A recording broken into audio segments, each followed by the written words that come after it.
Bismillahirrahmanirrahim. Assalamualaikum warahmatullahi wabarakatuh dan selamat sejahtera semua. Jadi dalam video ini saya ingin menerangkan tentang langkah-langkah memilih kursus elektif. Right? Jadi kalau ikut keperluan program fizik, anda semua perlu memilih 6 kursus elektif sepanjang 3 semester. Semester 5, semester 6 dan semester ke-7. Right? Jadi dalam jadual yang pertama ini, saya senaraikan ke semua kursus-kursus elektif dan saya bahagikan mengikut landasannya. Right? Landasan angkasa lepas, bahan, tenaga suria, perubatan dan juga instrumentasi. Dan juga saya bahagikan ikut penawaran kursus tersebut. Right? Kursus-kursus yang ditawarkan pada semester 1 dan kursus-kursus yang ditawarkan pada semester yang kedua. Okey, jadi ada dua faktor lah yang awak kena ambil kira. Yang pertamanya adalah landasan apa yang awak nak pilih, right? Landasan utama lah kiranya. Kemudian semester berapa kursus itu akan ditawarkan. Okey, jadi kalau kita petakan kursus-kursus elektif ini mengikut landasan, kita agihkan kepada 3 semester, di semester ke-5, semester ke-6, semester yang ke-7. Right? Dan kita perlu lengkapkan 6 kursus elektif. Jadi di sini saya tunjukkan contoh untuk landasan angkasa lepas, katakan awak memang bertekad untuk memilih landasan angkasa lepas. Itu sebagai minat utama awak. Right? Jadi awak perlu mengambil astronomi pada semester ke-5, kemudian astrofizik pada semester ke-6. Dan kiranya itu dah selesai lah. Dalam arti kata, kedua-dua kursus ini adalah kursus yang betul-betul berkait dengan landasan angkasa lepas. Right? Jadi ada 4 slot lain yang perlu diisi dengan kursus elektif lain. Kursus elektif ni perlu diambil daripada landasan yang lain. Right? Jadi setiap landasan ini dia ada bilangan kursus yang berbeza yang perlu diisi. Contohnya kalau saya ambil bahan, right? Untuk bahan awak boleh mengambil fizik bahan pada semester yang ke-5. Kemudian semester ke-6 awak ambil fizik semikonduktor dan nanofizik. Kemudian semester ke-7 baru ambil superkonduktor. Right? Jadi dalam kes bahan ini, dalam kes landasan untuk bahan ni, kalau lihat slot yang perlu diisi oleh kursus elektif daripada landasan yang lain hanya 2 saja. Right? So saya letakkan 2 kat sini. Untuk tenaga suria pula, dia sama macam angkasa lepas. Ada 2 kursus yang memang berkait rapat dengan tenaga suria, iaitu teknologi tenaga suria pada semester ke-5, kemudian penjanaan tenaga dan pemandangan pada semester ke-6. Kemudian ada 4 slot lain yang perlu diisi oleh ataupun 4 slot yang perlu diisi oleh kursus elektif daripada landasan lain. Right? So, saya patut salin, copy paste kat sini. Okay. Sama juga untuk landasan perubatan. Right? Fizik atom dan fizik sinar perubatan adalah 2 kursus yang memang betul-betul berkait lah dengan apa yang dengan bidang fizik perubatan. Right? Jadi ada 4 slot yang perlu diisi oleh kursus elektif daripada landasan lain. Manakala untuk landasan instrumentasi, ada 3 kursus yang memang telah pun diisi oleh kursus yang memang berkaitlah dengan instrumentasi, dan ada 3 slot yang perlu diisi oleh kursus daripada landasan lain. Jadi kalau lihat, tiada satu landasan yang boleh dipenuhi, yang boleh dicukupkan syarat 6 kursus elektif tu semata-mata dengan bidang dia saja. Maksudnya kalau awak ambil bidang bahan sekalipun, landasan bahan sekalipun, memang nak tak nak awak kena ambil kursus elektif daripada landasan lain. Right? Awak perlu ambil 2 kursus daripada landasan lain. Untuk instrumentasi sama juga.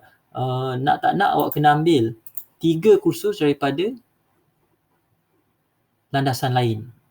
Perubatan sama juga, bahan sama, tenaga suria sama juga, angkasa lepas sama juga. Jadi ini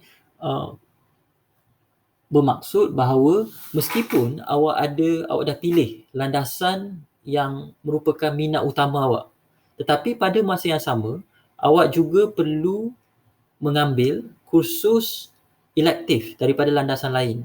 Kenapa kita buat macam ni? Sebab kita ingin menghasilkan pelajar yang bukan saja mendalami bidang yang dia minat, tetapi dia juga tahu tentang bidang-bidang lain dalam fizik. Kita bukan saja nak menghasilkan pelajar yang mendalami bidang bahan tapi tak tahu langsung tentang apa yang berlaku dalam angkasa lepas. Kita tak mahu menghasilkan pelajar yang hanya tahu instrumentasi, sama ada perkomputeran ataupun makmal, tapi tak tahu tentang perkembangan yang berlaku dalam bidang bahan.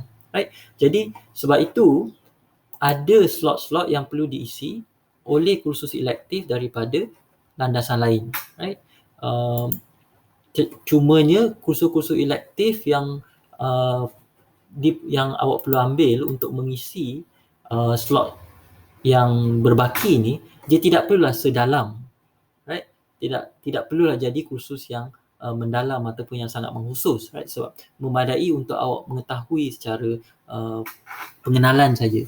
Jadi untuk mengetahui apa kursus-kursus lain, kursus elektif lain yang perlu awak, yang boleh awak masukkan ke dalam slot-slot ni, ada beberapa perkara yang boleh lakukan. Yang pertamanya, awak boleh fikirkan, okey, selain daripada landasan utama yang memang awak minat, apa landasan kedua yang mungkin your second best or your second kiranya landasan kedua yang menduduki tempat kedua yang awak minat. Right? Mungkin awak minat angkasa lepas dan juga tenaga. Right? Jadi sekurang-kurangnya awak dah ada 4 kursus elektif. Awak kena tambah 2 lagi. Right? Jadi mungkin awak ambil perubatan ataupun instrumentasi ataupun bahan. Right? Jadi cara struktur program ni dia memang nak mengelakkan pelajar daripada menjurus kepada satu landasan saja tanpa mengetahui landasan lain. Right? Jadi awak perlu memikirkan, okay, selain daripada landasan yang pertama ni, apa landasan lain yang aku berminat. Okay? Itu yang pertama. Yang kedua, awak juga boleh bertanyakan kepada pensyarah dalam bidang satu yang mengajar satu kursus ni. Katakan awak berminat dalam bidang angkasa lepas, right? Awak boleh bertanyakan kepada Dr. Alika ataupun kepada saya sendiri. Okey, selain daripada bidang kursus astronomi dan astrofizik, apa lagi kursus-kursus elektif fizik yang lain yang wajar saya ambil untuk memperdalamkan minat saya atau kemahiran saya atau pengetahuan saya dalam bidang angkasa lepas, right? Jadi awak boleh bertanyakan kepada pensyarah-pensyarah yang mengajar kursus-kursus ini. Okay? Yang ketiga, awak juga boleh bertanyakan kepada senior lah untuk melihat kombinasi kursus-kursus elektif yang mereka ambil. Yang keempat, awak juga boleh memilih kursus-kursus yang akan membantu awak dalam projek tahun akhir awak. Right? Misalnya awak minat astronomi astrofizik tapi awak mendapat mentor yang bidangnya adalah bahan. Right? Jadi awak melakukan projek dalam bidang bahan. Right? Jadi sekiranya itu berlaku, maka eloklah sekiranya awak mengambil juga kursus-kursus daripada landasan bahan. Right? Jadi di sini saya nak tunjukkan satu contoh. Satu contoh macam mana kita boleh isikan slot-slot ini. Okay. Saya akan buat untuk landasan angkasa lepas. Right? Sebab itu yang paling hampir dengan saya. So, untuk landasan angkasa lepas, untuk semester kelima, ada astronomi, kemudian semester ke-6 ada astrofizik. Okay, yang tu dah settle. Kemudian kita membuat keputusan, okay, setiap semester 5, 6, 7 ni, setiap semester ni aku akan ambil 2 kursus elektif.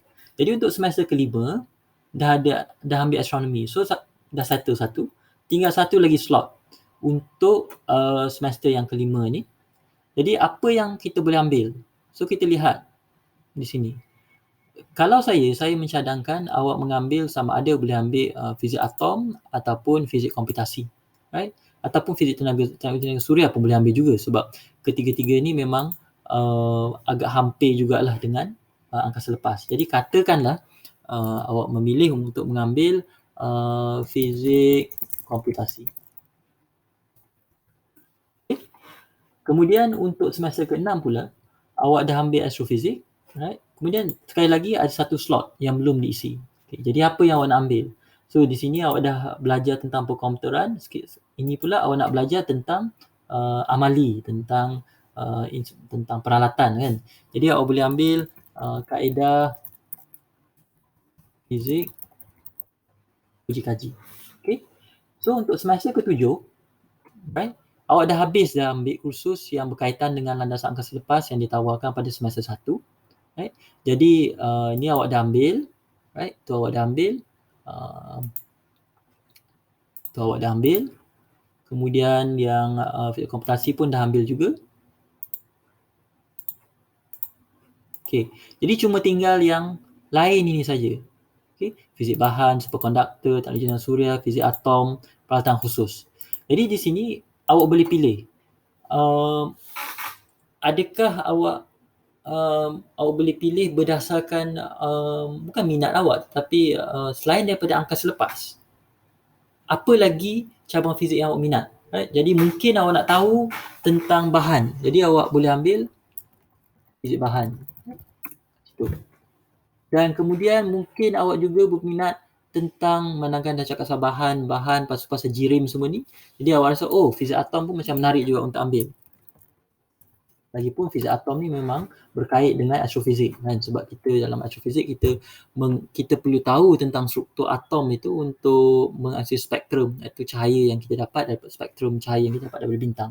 Okey, jadi kalau lihat untuk pelajar yang memilih landasan angkasa lepas, mereka bukan saja belajar tentang angkasa lepas tu per se, tetapi mereka juga belajar tentang perkomputeran, right? Macam mana nak menggunakan komputer untuk membina program semua ni.